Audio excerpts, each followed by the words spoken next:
Hi, my name is Dante. Are you one of those people that thinks racing is easy? Just drive really fast, right? Put the throttle all the way down and just overtake the guy in front? Rinse and repeat? Well, in some cases, sure. It's kind of true if you're racing the same imbeciles that have the same mindset as you are. Okay, that might be too aggressive, but there's more to it than you think. I know some people already know how deep the racing lore goes. Some gear junkies that watch Formula 1 or GT races religiously. Maybe the people that actually do some club racing or sim racing. Apart from that, this video is for the casuals or newbies in the motorsport scene. The people that want to get into racing or the people that just want to improve their driving experience. Let's get into it. First thing you ever need to know is racing lines. You might have heard of this phrase before because the concept is so integral on how to improve your driving on a car or track. Understanding racing lines are easy, yet it's difficult when it comes down to performing. Example, you have to utilize the entirety of your car's power output and what? Hey, fuck is a power output? What is a throttle control, huh? How about weight distribution? Okay, fine, alright. Alright!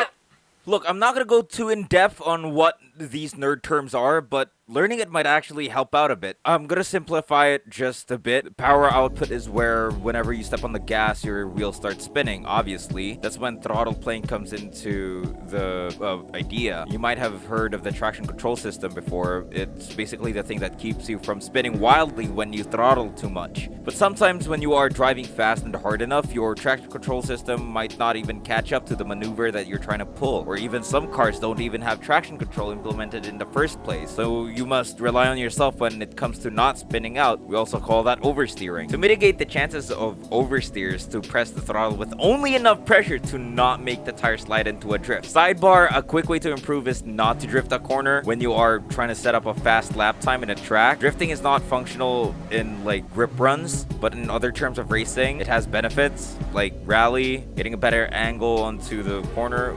Enough about that, but let's get back into actually improving your driving. Now that you know about playing around with the throttle and keeping yourself from sliding and spinning out, let's talk about racing lines. Use every part of the track for your advantage. And what I mean is, use the outside and the inside of the corner to carry as much speed through the corner. Because cornering is basically the obstacle of every racetrack, exceptions being, drag strips and tracks that are much more focused on straight line speed. Learn to efficiently take the corner. There are 3 parts of every corner actually. The braking zone, apex, and the exit. Let me actually break these down for you. The braking zone or entry of the corner is quite simple to understand actually. The later you brake, the faster you enter the corner, but not too late, otherwise you'll get the opposite effect of oversteer, which is understeer. Don't brake too hard as well, or you might actually lock up your wheels and get the full-on understeer treatment. The next one is the apex, which is the peak and the most efficient line that you can take. Apex is the middle part and the most important when it comes to tackling a corner, because when you tackle the apex, you will either shoot out and shave off seconds from your previous lap time, or you'll be a second slower. The quicker you attack the corner apex, the better.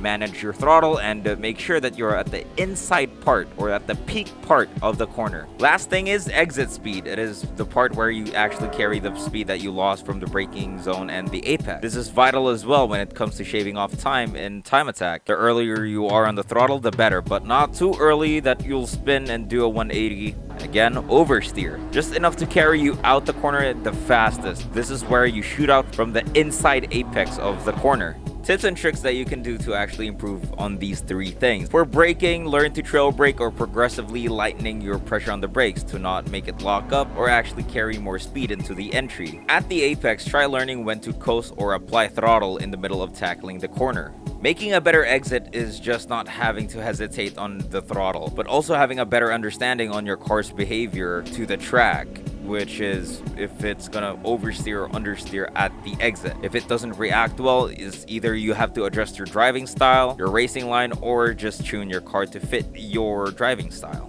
The most cliche advice is practice, but I'll be more specific. Practice on tracks you normally are not that comfortable with, or tracks that are just complex. Chicanes are mostly the devil of every track, not only for beginners, but also seasoned veterans of every racing or sim racing history. And for beginner sim racers, the best tracks that you guys should start with, for my opinion, are Spa, the Nürburgring GP, Silverstone GP, Monza, and my personal favorite, Tsukuba Circuit. Okay, let me explain. Spa has the most fun corner transitions in my personal opinion, and I genuinely think it's beginner friendly. The GP course of Nürburgring can actually hone your vehicle control because of the various elevation changes you'll experience throughout the track, teaching you how to manage your throttle and your tire wear. And Monza alongside with opponents is fun. The straights transitioning to sudden chicanes and turns can guide your split-second decision making, teaching you when or when not to overtake. The first Monza corner will always teach you how to tackle chicanes more efficiently as well. While Tsukuba might just be the shortest and smallest track out of the entire list, but as I noticed, Tsukuba has always been underestimated by the communities of sim racing, though it is still very heavily respected. The track was always been a beginner level track due to its simplicity, but that's the charm of it. It's simple that it becomes complex. It's just a track with 2 hairpins, a simple chicane,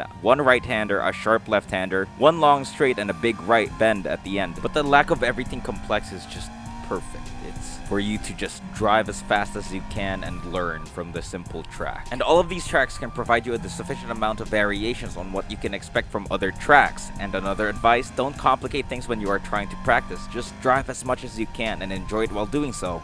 There is no better way to learn and skip the entire process unless you are heavily experienced with every fucking track. Now you might think that you are hot shit with all these knowledge now, huh? You feel like taking on Max Verstappen or Sir Lewis Hamilton himself, huh? Au contraire, my buddy boy. You're still at kindergarten, you haven't even graduated yet to play with the big boys. We haven't even talked about steering and racing mindset yet, alongside with weight and stats. Well, that's for next time. Disclaimer, I'm still also dogshit at racing. I'm just relaying what I learned from the past few years of enjoying sim racing. That would be all. Have a great night.